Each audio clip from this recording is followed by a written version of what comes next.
সাপের খেলা দেখায়, দাঁতের পোকা ফেলায়, ছেলে না হলে ওষুধ দিয়ে থাকি। ও বেদিনী মা, একটু এদিকে আসেন, একটু ভিতরে আসেন।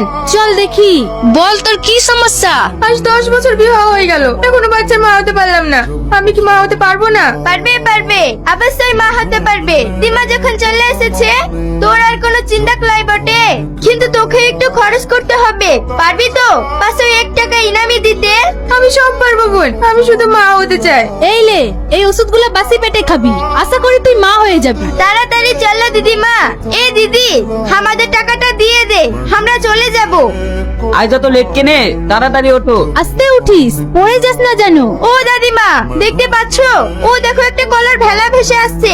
আমার মনে হচ্ছে ওতে কেউ আছে। ওতে যা থাকে থাক, তোকে অত দেখতে হবে ক্লাই। না দিদিমা, দেখো না ওতে কে আছে।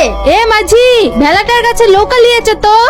এ তো সাপে কাটার রোগী, এখনো বেঁচে আছে। চলো ডাঙ্গায় নিয়ে যাই, একটা চিঠি লেখা আছে। কি লেখা আছে দেখ তো।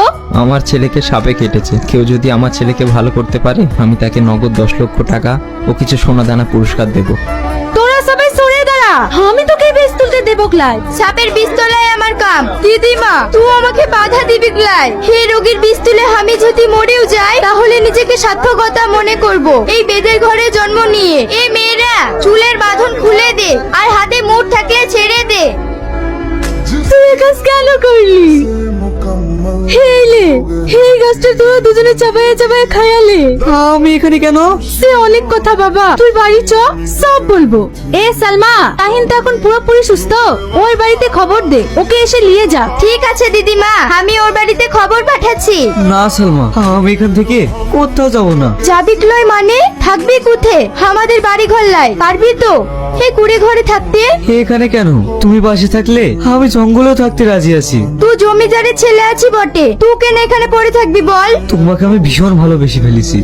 আমরা তো ভীষণ গরিব আছি বটে, আর গরিব বড় লোকে কখনো ভালোবাসা হয় না। সাহিন যখন যেতেই চাইছে না, ও আমার কাছেই থাক। দিদিমা, তুমি খুব ভালো, ভীষণ ভালো।